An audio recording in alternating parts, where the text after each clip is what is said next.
Bismillahirrahmanirrahim. Assalamualaikum warahmatullahi wabarakatuh. Al-Fatihah ila ruhi sayyidina wa habibina wa syafi'ina Rasulillah Sayyidina Muhammad ibn Abdullah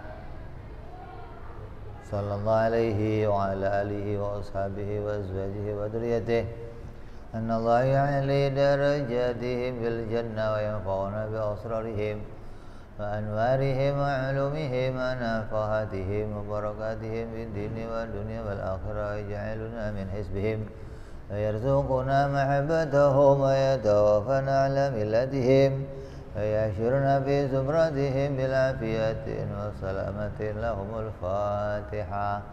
أعوذ بالله من الشيطان الرجيم. بسم الله الرحمن الرحيم. Alhamdulillahi Rabbil Alamin Ar-Rahmanir Rahim Maliki Yawmiddin Iyyaka na'budu wa iyyaka nasta'in Ihdinas siratal mustaqim Siratal ladzina an'amta 'alaihim ghairil maghdubi 'alaihim waladdallin. Amin. Bismillahirrahmanirrahim. Nawaitu ta'alluma wa ta'lima wa tadhakura wa tadhkira wa naf'a wal intifa'a wal ifadata wal istifadata wal hissa ala tamasuki bi kitabillahi wa sunnati rasulillah sallallahu alaihi wasallam wa du'a ilal huda wa dilalata alal khairi ibtigha'a mardatihi wa qurbihi wa thawabihi wa husnil khatimah ma'al lutfi wal afiyah wa salahil akibah. Bismillahirrahmanirrahim. Alhamdulillahi Rabbil Alamin. Wassalatu wassalamu ala ashrafil anbiya'i wal mursalin Sayyidina wa habibina wa syafi'ina wa maulana Muhammadin sallallahu alaihi wa ala alihi wa sahbihi ajma'in. Amma ba'du. Qala musanniful kitab Hadratus Syekh Imam Ibrahim Al-Baijuri rahimahullah wa ghafara lahu wa liwalidayhi. Thumma ila sahibu syarha Imam Nawawi Al-Bantani rahimahullah wa ghafara lahu wa liwalidayhi wa nafa'ana bihima fid darain. Allahumma aftah qulubana futuhal arifin wa bihidmatika wansur alaina birahmatika ya arhamar rahimin. Ila anqal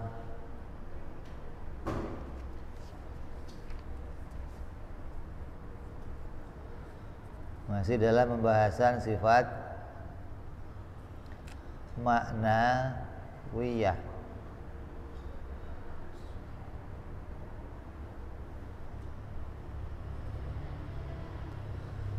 Sifat ma'nawiyah yang yajibu fi haqqi ta'ala hayyan. Sudah kita bahas. Wa yajibu fi haqqi ta'ala kaunuhu sami'an. Wajib Allah pada zatnya berdiri sifat sami'an.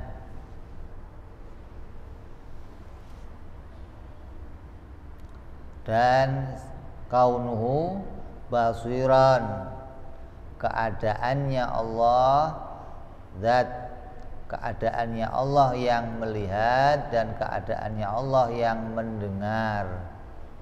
Wa sifatani lahu ta'ala azaliyatani mughayiratani li sam'i wal basar.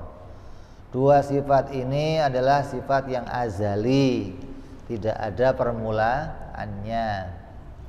Kenapa nggak diomong qadim? Karena ini pendapat yang membedakan antara qadim dan azali. Ada yang mengatakan keduanya sama, ada yang mengatakan keduanya berbeda. Kalau berbeda berarti azali itu khusus untuk perkara-perkara yang adamiyah dan wujudiyah. Kalau qadim khusus untuk perkara wujudiyah.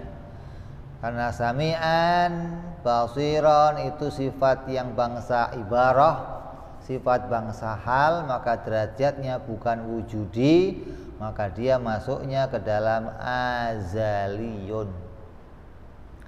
Lakinnahuma lazimatani lahuma wa huma amrani i'tibariyani wa likulli minhuma tahaqqukun fi nafsihi faqat. Akan tetapi keduanya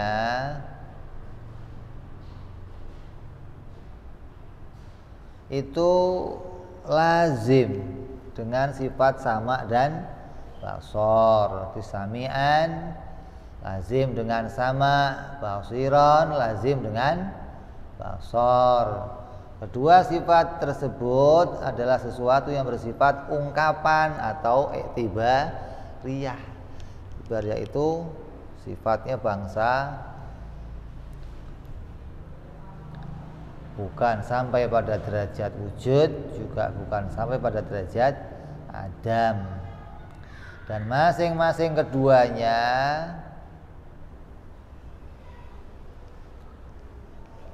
nyata bagi dirinya sendiri. Artinya hanya bisa difahami tapi nggak bisa dimunculkan, dilihat barangnya. Dipahami bisa, tapi barangnya dimunculkan nggak bisa. Kayak contohnya apa? Kolong. Kolong itu dipahami bisa, tapi dinyatakan kayak barat, utara, dipahami bisa, tapi dinyatakan, artinya dilihat barangnya mana, ya nggak kelihatan karena bukan bangsa wujudi. Tapi kalau kudrat, irodat, ilmu, hayat itu bangsa wujudi, bisa dinyatakan, bisa dimengerti dan bisa dinyatakan. Putih, kuning, merah itu bisa dimengerti dan bisa dinyatakan. Kenapa? Karena derajatnya wujudi. Kalau derajatnya bukan wujudi, bisa dipahami itu nggak bisa dinyatakan.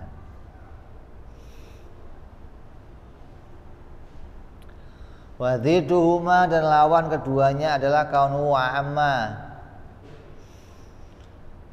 wa kaunuhu asamma wa kaunuhu a'ma. Lawannya adalah mustahil Allah itu keadaannya zat yang bisu, dan mustahil Allah itu keadaannya zat yang tuli, dan mustahil keadaannya Allah zat yang buta. Wa dalilu ala dalika sam'i wa dalilul basar. Dalil adanya sifat sami'an itu adalah sifat sama. Dalil adanya sifat basiron adalah sifat basar. Wa in syi'ta qulta wa dalilu ala wujubihi ma lahu ta'ala annal kauna sami'an lazimun li qiyami sam'i bidzatihi ta'ala wal kauna basiran lazimun li qiyamil basari bihi ta'ala. Bisa kamu katakan begini, adapun dalil yang menunjukkan wajibnya Allah itu sami'an itu karena pada zatnya Allah ada sifat sama. Allah disebut basiran karena zatnya Allah ada sifat basor, gitu loh.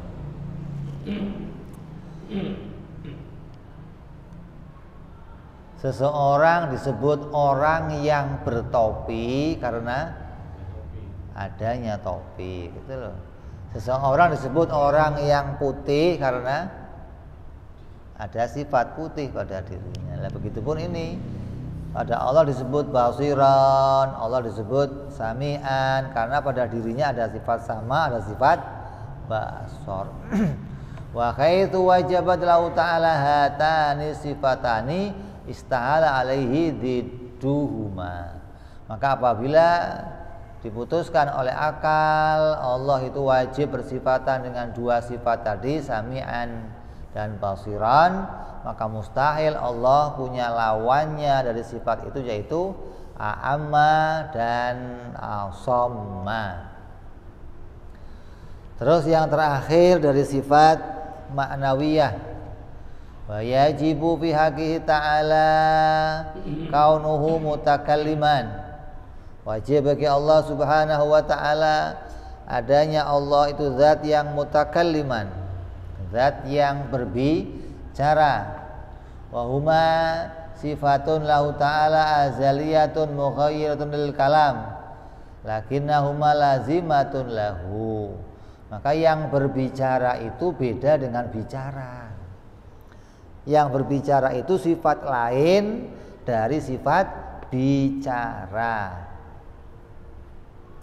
Wa yalzamu min qiyamil kalam bidzatihi ta'ala kaunuhu ta'ala mutakalliman wa laysa lahu tahaqququn illa fi nafsihi faqat.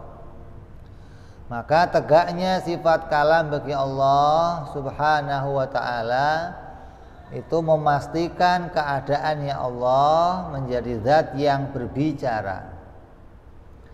Jadi kalau pada dirinya ada topi, maka zatnya disebut zat yang bertopi gitu. Itu orang yang bertopi. Kenapa? Karena pada dirinya ada topi. Dan tidak ada baginya kenyataan kecuali pada dirinya saja. Yang bertopi itu nggak bisa dilihat, hanya bisa dipahami dengan adanya si topi. Adanya kalam, maka kita bisa paham pada dirinya Allah disebut yang berbicara, punya sifat yang berbicara.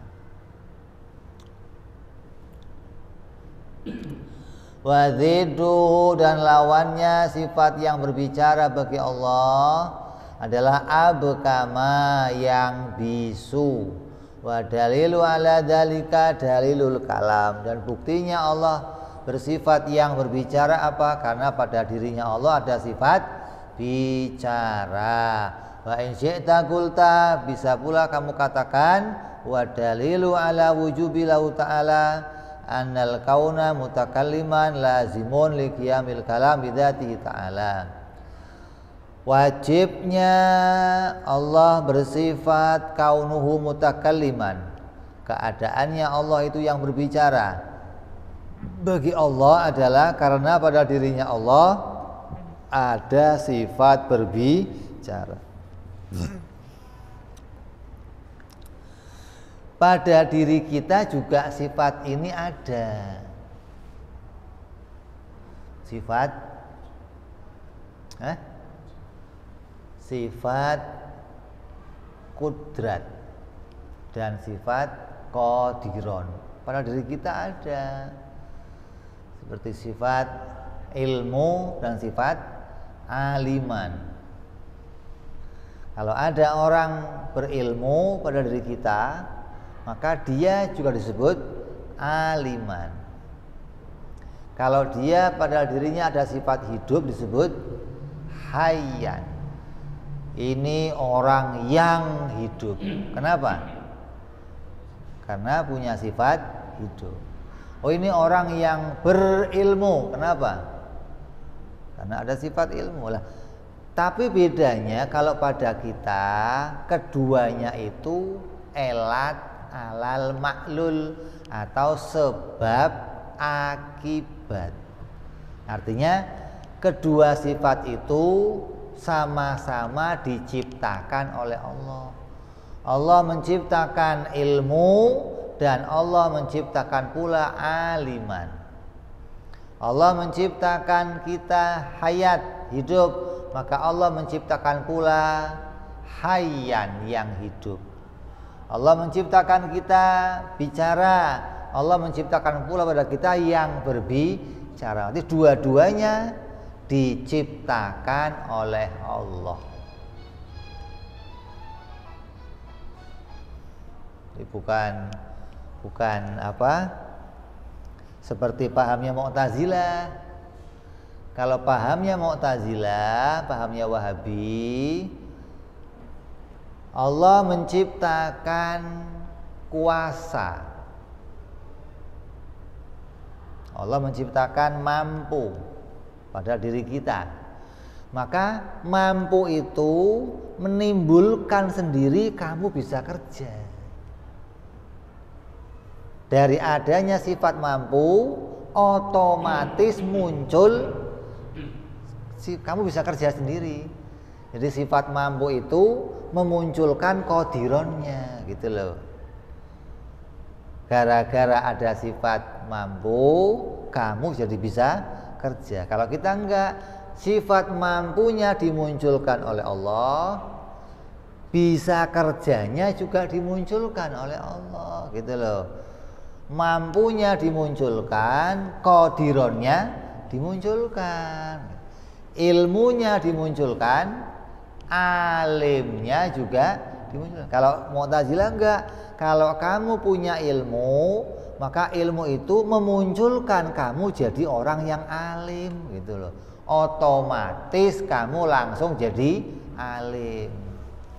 Karena ada ilmu, otomatis jadi alim. Jadi si alim itu enggak diciptakan, si alim itu muncul dari si ilmu. Kalau kita enggak, kita meyakini keduanya itu diciptakan oleh Allah. Ilmunya diciptakan, alimnya diciptakan. Kudratnya diciptakan, qadironnya diciptakan. Bicaranya diciptakan, yang bicara diciptakan. Nanti kedua-duanya jadi apa derajatnya? Sebab akibat atau elat alal maklul. Nah, kalau pada Allah keduanya lazim alal malzum. Ini harus tahu bedanya nih. Jadi ada keadaan yang disebut lazim alal malzum, ada keadaan disebut sebab akibat atau elat alal maklul. Seperti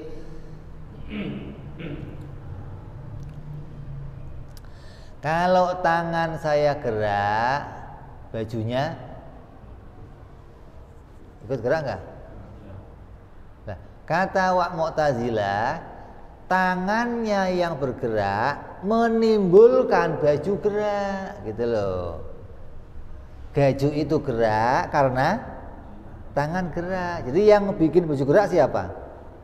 Tangan. Kata Mu'tazilah begitu. Nah, kita enggak, keduanya diciptakan oleh Allah. Hanya dibarengkan saja keadaannya. Pas bareng tangan gerak, bajunya juga dibikin gerak.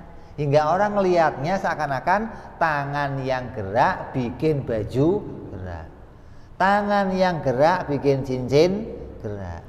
Nah, kita enggak begitu pahamnya, gitu loh. Kita pahamnya tangannya digerakkan, cincinnya digerakkan. Tangannya digerakkan, bajunya digerakkan. Kayak pesawatnya diterbangkan, orang yang di dalamnya juga dijadikan. Kalau Mu'tazilah enggak, orang yang di dalamnya ya otomatis ikut gerak, gitu loh. Enggak dibikin lagi geraknya. Paham enggak? Jadi ini perbedaan antara memahami keduanya diciptakan oleh Allah atau Allah menciptakan salah satu, yang satunya otomatis muncul sendiri. Kita enggak mengimani itu, kita mengimani keduanya diciptakan oleh Allah. Nah, kalau sifat ini menjadi sifatnya Allah, derajatnya jadinya lazim malzum. Artinya apa? Keduanya tidak saling mendahului. Keduanya tidak saling pernah terpisah. Keduanya senantiasa terkait. Ada sifat kudrat pada Allah, maka ada pula sifat qadira namanya lazim, bukan elat alal maklul, bukan sebab akibat. Ini bedanya di situ. Ini ada tiga pemahaman. Ada yang menisbatkan itu menjadinya elat alal maklul, ada yang mengatakan itu sebab akibat, ada yang mengatakan lazim malzum. Lah, Mu'tazilah mengatakannya apa? Oh, kalau pada Allah nggak ada sifat kudrat, adanya qadirun.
Najim al-Majum Allah Ta'ala ya.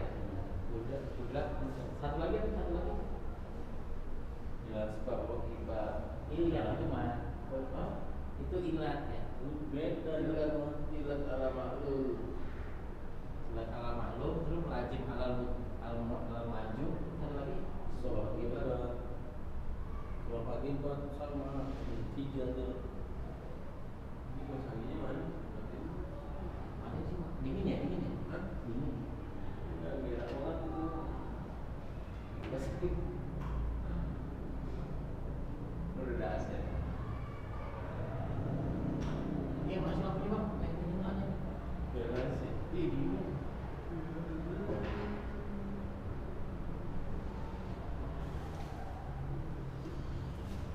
Mati yang itu dong, mati. Itu yang apa nyalain satu. Oh, jangan satu. Aduh.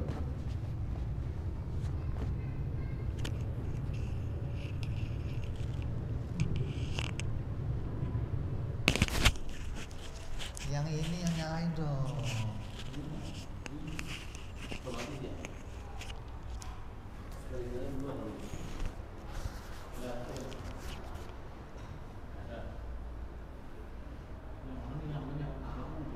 Ya. Asisten.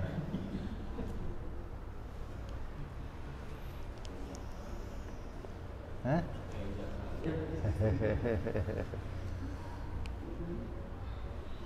Kita terusin. Bismillahirrahmanirrahim.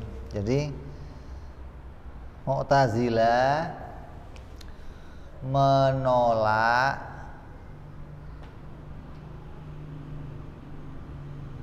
keberadaan sifat ma'ani, kudrat, iradat, ilmu, hayat, sama, basor, kalam. Sifat ini kata Mu'tazilah enggak ada. Allah tidak ada pada dirinya sifat tersebut. Tapi Allah disebut qadiran, muridan, aliman, hayyan, sami'an, basiran, mutakaliman. Orangnya tidak bertopi, tapi disebut yang bertopi. Gimana? Dia nggak pakai baju putih, tapi disebut orang yang berbaju putih. Gimana? Orangnya nggak jongkok, disebut orang yang jongkok. Bisa nggak? Bisa nggak? Ada orang nggak jongkok, disebut orang yang jongkok. Itu kata Mu'tazilah. Kenapa sebabnya? Kalau Allah itu disebut qadiron karena kudrat, sama dengan makhluk. Kalau Allah disebut aliman karena ilmu, sama dengan makhluk. Kalau Allah disebut mutakaliman karena kalam, sama dengan makhluk. Nah, bagi kita, oh enggak sama. Loh, kok enggak sama? Ilmu dan aliman pada kita itu keduanya namanya apa tadi? Elat maklul, gitu. Sebab akibat kedua-duanya diciptakan oleh Allah. Cara bawa.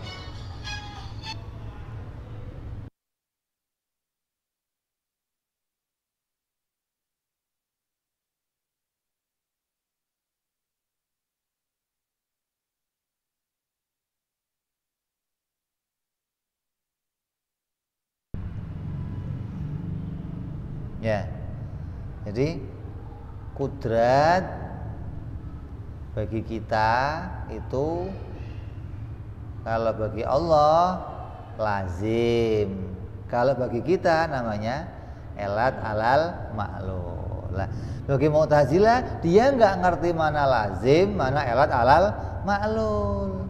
Pokoknya kalau Allah itu berilmu karena Allah disebut aliman karena ilmu, berarti sama dengan makhluk. Jadi nggak boleh Allah disebut ilmu, bolehnya disebut aliman. Maka di Quran semua sifat Allah yang tertulis dalam Al-Quran diterima Mu'tazilah. Qadir, murid, alim, hayyan, sami'an, basiron, mutakaliman, semua diterima. Tapi sifat ma'aninya nggak diterima. Karena dianggap kalau ada sifat ma'ani maka jadinya sama dengan makhluk. Jadi menolak sifat ma'ani tapi menerima sifat ma'nawiyah. Dan sifat ma'nawiyah yang ada pada Allah oleh Mu'tazilah dijadikan zat. Beda nih. Sifatnya jadi zat. Jadi zatnya Allah qadir, zatnya Allah murid, zatnya Allah alim. Berarti Allah itu terdiri dari zat yang qadir, zat yang alim, gitu loh. Zat yang murid, zat yang mutakalim, zat yang sami, zat yang basir. Berarti berapa zat dong? Banyak dong zat jadinya. Ini bagi kita nggak cocok, gitu loh. Hanya gara-gara tidak mau ada persamaan dengan makhluk, dia menolak sifat. Sama aja begini, kamu disuruh pakai sepatu, sepatunya kamu pakai kekecilan, nggak muat. Kalau orang yang normal diapain? Ya tuker nomor yang gede biar muat. Mu'tazilah enggak, jarinya dipotong biar cocok nggak itu? Gila nggak kira-kira? Stres nggak kira-kira? Itu pemikirannya begitu gitu loh. Jadi hanya gara-gara nggak mau sama dengan makhluk, dia membuang sifat. Mestinya bukan membuang sifat, tapi membedakan kedudukan sifatnya, gitu dong.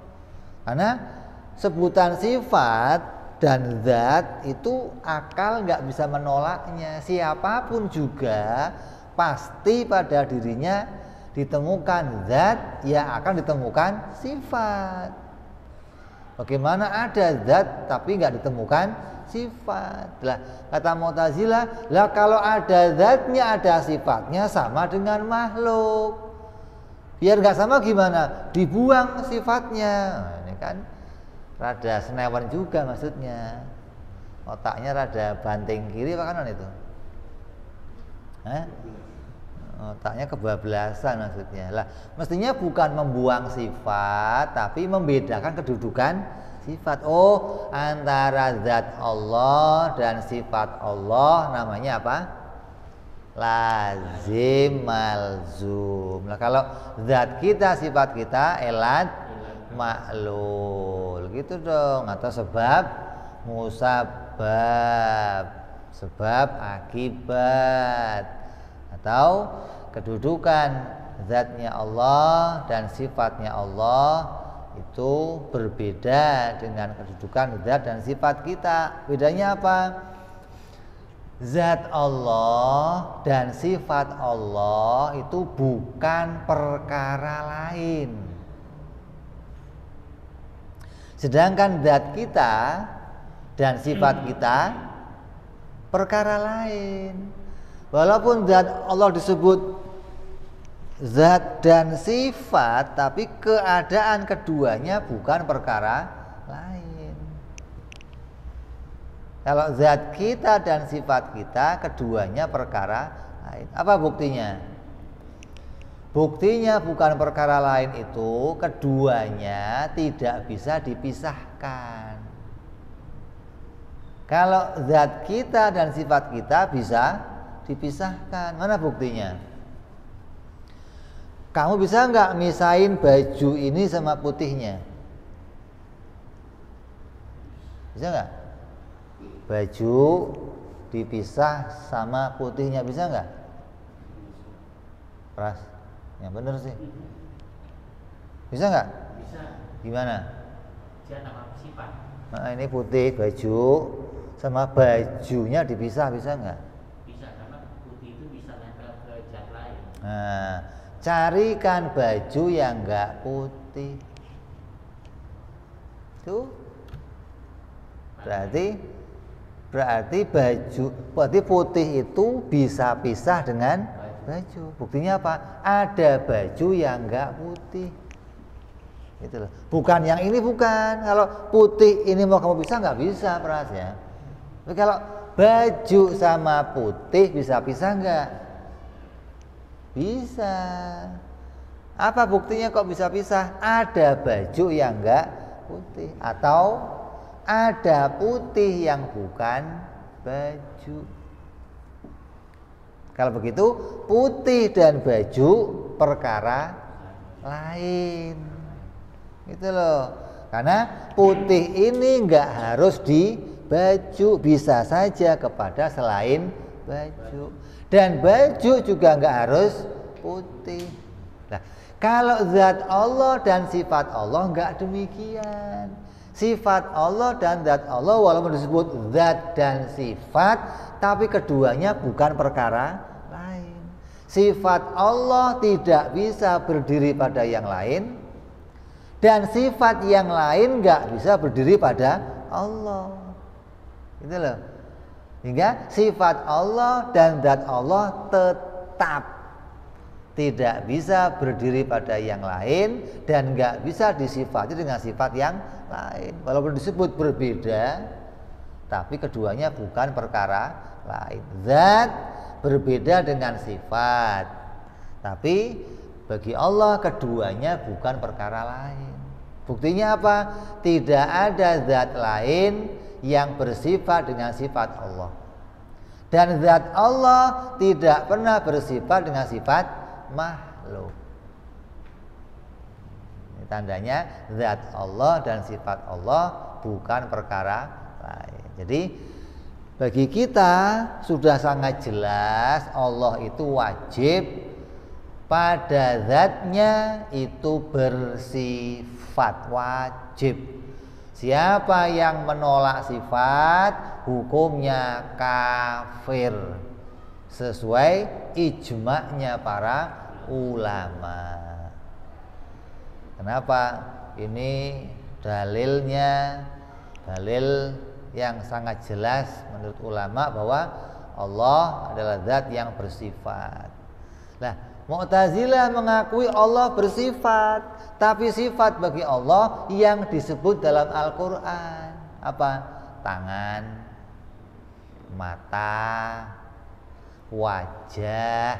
Siapa yang menolak sifat-sifat Allah yang disebut dalam Al-Quran hukumnya kafir.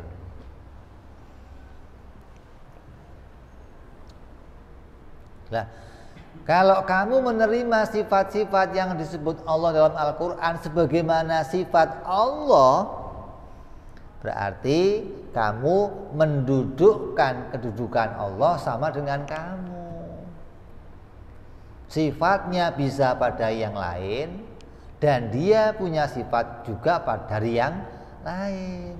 Berarti antara zat Allah dan sifat Allah namanya perkara lain.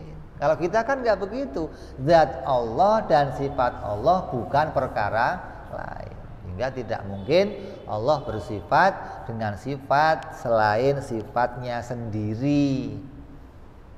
Ini yang kita pahami dari ma'ani dan ma'nawiyah. Maka kita mengimani Allah itu bersifat kudrat, maka wajib Allah bersifat qadiron.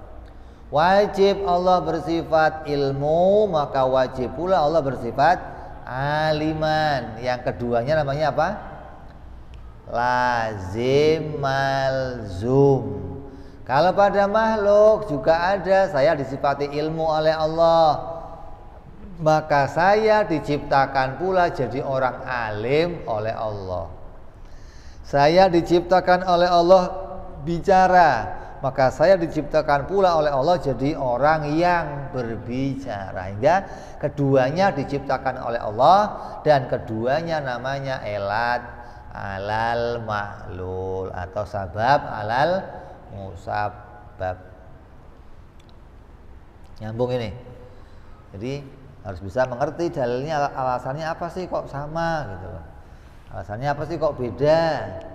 Kenapa kok Allah disifati ma'nawiyah, ma'ani, kita juga ma'nawiyah, ma'ani? Oh iya, karena itu kelaziman akal. Hanya bedanya di mana? Bedanya yang satu itu lazim malzum, yang satu elat alal ma'lul.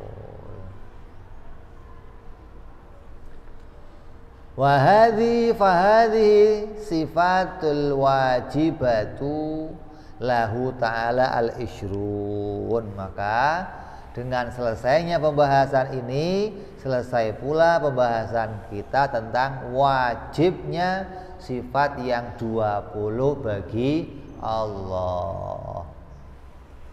Makanya saya pernah ditanya, apa sih dalilnya kalau Allah itu persifatan 20? Kan gak ada nas Quran mana tulisannya sifat 20.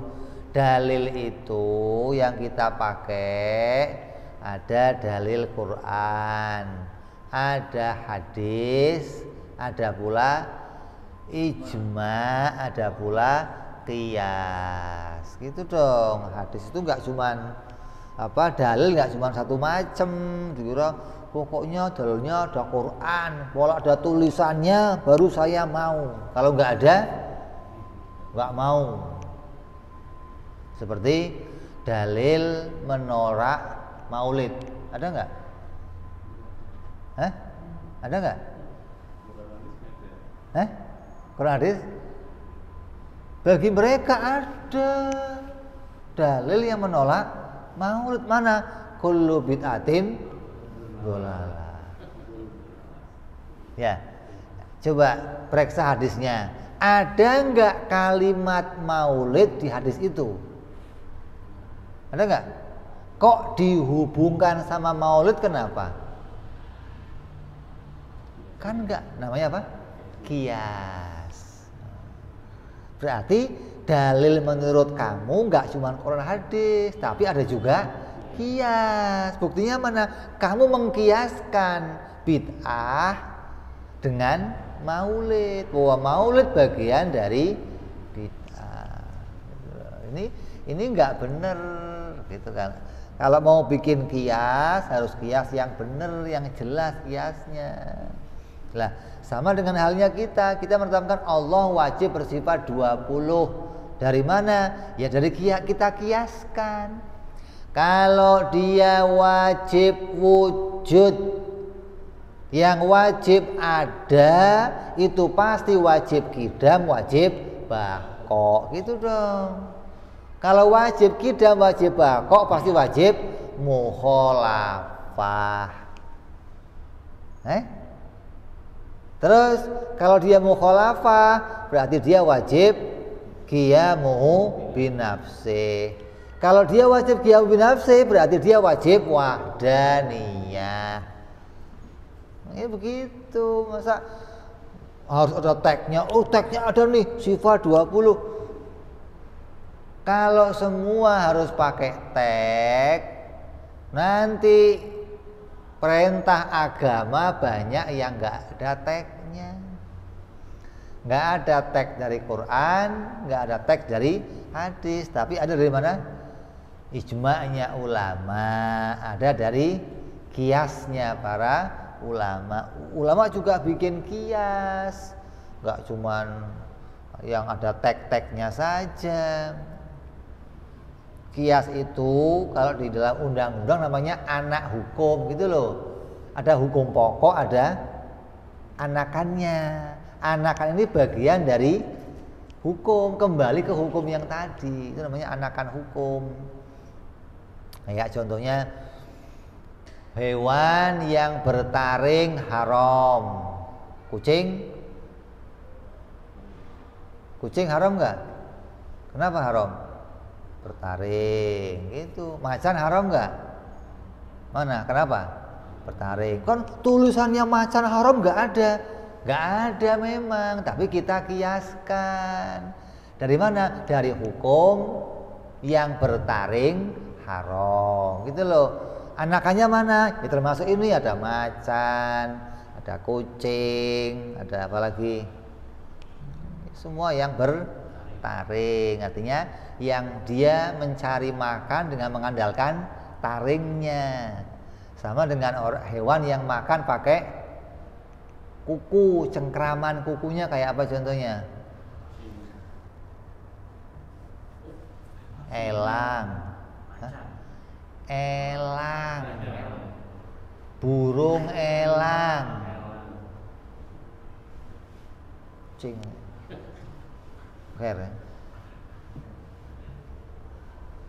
Ya, jadi ada hukum namanya qiyas. Nah, semua yang kita bahas dari sifat 20 ini semuanya punya dalil. Kita pakai dua macam dalil, ada dalil akli, ada dalil syar'i atau nakli. Nah, kalau saya ditanya, apa dalilnya kalau Allah itu wajib bersifat dengan sifat yang 20? Mana dalilnya? Nah, saya nanyanya, kamu tahu wajib enggak? Gitu. Mau wajib aja enggak ngerti. Mau nanya sifat 20 kan susah. Kalau kamu ngerti wajib menurut hukum akal, nanti bisa lanjut. Oh, ternyata Allah wajib bersifat 20. Wong kamu wajib aja nggak ngerti, jelasinnya susah jadinya. Karena nanya itu harus berurutan, nggak boleh nanya loncat-loncat, nggak bisa. Ya, jadi kita pakai dalil, ada dalil nakli, ada dalil akli. Dalil nakli mana? Dari sifat yang 20. Dalil nakli dari sifat yang 20 cuman 3. Sama, basor, kalam. Dalil aklinya ada berapa? 17. Semuanya pakai dalil akli kecuali 3. Sama, basor. Kenapa kok beda-beda? Dilihat dari kekuatan dalilnya. Kalau untuk sama, basor, kalam, kita pakai dalil akli, kedudukannya tidak lebih kuat. Tapi kalau yang 17 sifat dipakai dalil akli, itu kuat kedudukannya. Justru kalau pakai dalil nakli nggak kuat kedudukannya. Kayak kemarin yang Pak Agil Sirot ngomong, wujudnya Allah itu nggak ada tulisannya di Quran. Maksudnya itu nggak perlu pakai dalil nakli gitu loh. Wujudnya Allah pakai dalil akli. Orang yang akalnya waras, kalau lihat langit bumi udah jelas Allah pasti ada. Kalau kamu pengen lihat pabriknya ini ada pabriknya nggak kira-kira? Pengen tahu pabriknya namanya apa, di mana? Di sini ada namanya. Ada yang Padain Japan. Maksudnya sama buatan Jepang gitu loh, bukan Madain Japan, bukan Padain Japan. Itu bikin orang Tegal maksudnya. Orang Tegal kalau bikin barang itu mereknya Padain Japan gitu. Podo karo wong Jepang gitu loh. Bukan ini bikinan Jepang, bukan. Kalau kamu mau lihat mereknya di mana, ada tulisannya di situ, perlu pakai tulisan biar kamu jelas. Oh, ini pabriknya anu. Lah Allah bikin langit bumi nggak usah distempel Allah dong. Coba cek di badan kamu ada nggak stempel Allah? Ada nggak? Nggak ada. Jadi nggak usah distempel, ditulis ini bikinan Allah. Akal yang sehat kalau sudah lihat langit bumi mesti akan bisa paham, pasti ada yang bikin. Gitu dong. Namanya dalil apa? Akli, bukan dalil syar'i atau nakli yang tertulis. Lah kalau untuk mengenal adanya Allah harus tertulis, berarti sebelum ada nabi, sebelum ada kitab suci, nggak ada orang yang tahu adanya Allah. Nggak ada orang yang tahu Tuhan itu ada. Nah kalau kamu nggak tahu diri kamu makhluk, kamu mesti ngakunya apa? Tuhan. Nah, berarti sebelum ada nabi, sedunia ngakunya Tuhan. Padahal yang ngaku Tuhan cuman Fir'aun. Kenapa Fir'aun ngaku Tuhan? Karena kelamaan dalam kenikmatan, terpenuhi segala hajatnya, tidak pernah terhalang hajatnya, hingga dia menganggap dirinya Tuhan yang bisa memenuhi semua hajat-hajat siapa aja. Pengen ini, kasih. Ini, kasih. Saya pengen ini, dapat. Pengen ini, dapat. Terus hingga sampai sakit pun nggak pernah terjadi. Dia nggak pernah terhalang oleh apapun, hingga dia ngakunya Tuhan. Tapi coba kamu cek orang-orang di pelosok-pelosok di Papua, di Irian, di mana? Negeri-negeri Badui, primitif. Walaupun mereka nggak kejangkau manusia, mereka tetap mengakui Tuhan itu ada. Walaupun Tuhan yang mereka sembah apa? Amburadul dah. Ada pohon disembah, batu disembah, gua disembah, kadang hewan disembah, kadang. Tapi mereka tetap ngaku Tuhan itu ada. Artinya apa? Dalil untuk membuktikan Tuhan nggak usah pakai tertulis. Itu namanya pakai dalil akli. Jadi yang 20 yang sudah kita bicarakan itu hukumnya wajib, udah selesai. Dan 20 pula yang mustahil sudah kita bicarakan, udah selesai. Wal mustahilatul ishruna allati yajibu ala kulli mukallafin ma'rifatuha tafsilan. Dan setiap orang Islam wajib tahu tentang sifat-sifat ini disertai dengan dalilnya walau ijmalan. Kalau sifatnya kamu harus tahu terperinci, yang 20 wajib kamu harus tahu, yang 20 mustahil kamu harus tahu, disertai dengan dalilnya walaupun dalilnya ijmal. Dalil ijmal itu maksudnya dari seluruh sifat itu cukup pakai satu dalil, namanya dalil ijmal atau dalil jumlah. Summa yajibu ayat takida ijmalan anahu ta'ala mutasifun bi jami'il kamalat allati la yuhsiha illallah wa anahu munazzahun an jami'in naqaisi allati la yuhsiha illa huwa. Dan wajib pula setiap orang mukallaf tahu pula tadi 20 sifat kita wajib tahu secara tafsil.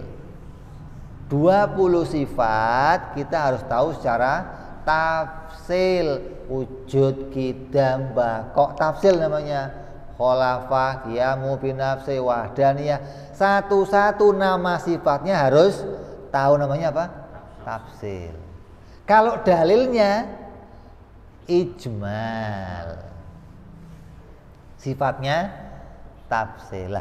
Selain kamu tahu sifat yang tafsil 20, kamu harus tahu pula sifat Allah yang sebenarnya. Sebenarnya sifat Allah ada berapa? 21. Berapa? Sebenarnya ada berapa? Tidak terbatas. Gitu dong. Sifat Allah enggak cuman 20. Lah kok kamu kok yang wajib cuma 20, kenapa? Karena akal kita terbatas, kemampuan kita terbatas. Bukan sifatnya Allah yang terbatas, bukan. Kalau kamu disuruh ambil air di lautan, yang kamu ambil seberapa? Sewadah yang kamu bawa. Kamu cukupnya bawa apa ya segitu kamu bisa ambil. Tapi bukan berarti air laut kok segayung doang. Oh bukan segayung, sayanya hanya sanggup ngambilnya segayung, karena saya alatnya bawanya gayung. Lah begitu pula Allah kasih kita akal. Akal dengan segala kecerdasannya bisa menangkap tanda-tanda yang Allah ciptakan. Yang mana Allah berfirman apa? Bahwa inna fi khalqis samawati wal ardi wa ikhtilafil laili wan nahari la ayatin liulil albab. Itulah petunjuk bagi orang yang berakal. Orang yang berakal sehat bisa menangkap petunjuk Allah, membuktikan Allah wajib bersifat 20. Artinya 20 ini sudah bisa menunjukkan tentang ketuhanannya Allah, gitu loh. Bukan Allah sifatnya cuman 20, tapi 20 sudah cukup. Karena dengan sifat ini sudah bisa kamu untuk menunjukkan ini loh yang Tuhan.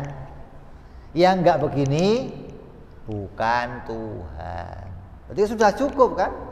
Enggak perlu tambahin lagi sifat ini. Yang penting kamu sudah bisa mengarah itu loh yang Tuhan.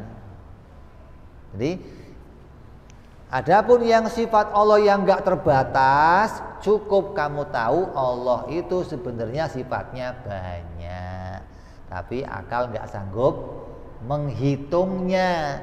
Kalau nggak sanggup menghitung, cukup kenali secara garis besar bahwa sifat Allah jumlahnya banyak.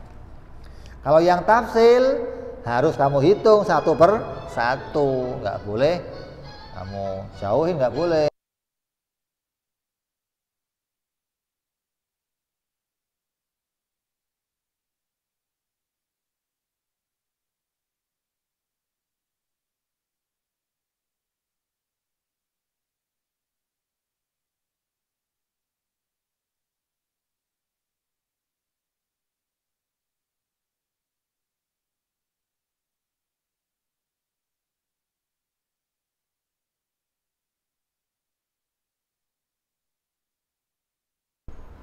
Ya, jadi kita udah jelas tentang sifat yang 20 wajib kita ketahui, dan sifat yang enggak terbatas yang tahu siapa? Ya hanya Allah itu sendiri, karena yang bisa menangkap ilmu yang enggak terbatas siapa? Ya Allah yang sifatnya enggak terbatas, yang kemampuannya enggak terbatas. Kalau kita makhluk walaupun nabi tetap terbatas. Kenapa? Karena makhluk itu keadaan yang terbatas, enggak bisa menyimpan sesuatu yang tidak terbatas, ya. Begitu pula lawannya mustahil. Yang mustahil ada berapa? 20. Itu secara tafsil. Yang ijmal, sifat Allah yang mustahil yang sebenarnya ada berapa? Tidak terbatas. Semua sifat yang mustahil yang tidak menunjukkan kesempurnaan itu mustahil pada Allah. Nah, sifat yang menunjukkan kesempurnaan semuanya itu layak menjadi sifatnya Allah. Sempurna itu apa? Sifat yang sempurna yang gimana? Tidak lupus. Iya, yang gimana? Sifat yang sempurna yang layak dipuji. Kalau kamu kok punya sifat yang layak dipuji, berarti sifat sempurna. Coba, saya punya kawan peyang. Ada peyang kok begini. Peyang begini dong. Tandanya apa? Enggak sempurna. Kenapa? Kalau yang mau dipuji sempurna, harus keadaannya. Mau kok ada peyang dipuji? Ini kan peyangnya beda, Beb. Oh, peyang khusus berarti itu. Ya, jadi kita tahu semua sifat Allah enggak cuma 20. Kalau kamu nanya, kamu ngajinya apa? Sifat 20. Emang sifat Allah cuma 20? Oh, enggak. Itu yang mampu kita tangkap dari dalil yang Allah ciptakan. Adapun yang kita imani, sifat Allah yang sebenarnya itu tidak terbatas, yang mustahil juga tidak terbatas, dan hanya Dia yang tahu. Mudah-mudahan kita diberikan kepahaman oleh Allah Subhanahu wa taala, diberikan iman yang kokoh, iman yang kuat, iman yang terus kita pegang sampai hari kematian kita, iman yang membawa kepada keselamatan dunia sampai akhirat, iman yang mengumpulkan kita bersama para ulama, para syuhada, para sholihin, hingga kita mendapat kebahagiaan dunia sampai akhirat. Ala hadiniyah wa ala niyatin sholih wa ila hadratin nabi. Al-Fatihah. A'udzu billahi minasyaitonir rajim. Bismillahirrahmanirrahim. Alhamdulillahirabbil alamin arrahmanir rahim maliki yaumiddin. Iyyaka na'budu wa iyyaka nasta'in. Ihdinas siratal mustaqim. Siratal ladzina an'amta 'alaihim ghairil maghdubi 'alaihim waladdallin. Amin. Ya Rabbana i'tarafna bi anana i'tarafna wa anana asrafna la ladha ashrafna fatub tauba taghsil kulli hauba wastur lana aurati wa amini rawati wa ghfir li walidina Rabbi wa mauludina والآل والإخوان وسائر الإلان وكل ذي محبة أو جيرة أو صحبة المسلمين أجمع آمين ربي اسمع فضلا وجودا منا لا باكتساب منا بالمصطفى رسولنا ضبي كل سولي صلى وسلم ربي عليه عند الحب وآله وصحبه عدد تعزي صحبي والحمد لله في البدء والتناهي سبحان ربك رب العزة عما يصفون وسلام على المرسلين والحمد لله رب العالمين. Assalamualaikum warahmatullahi wabarakatuh.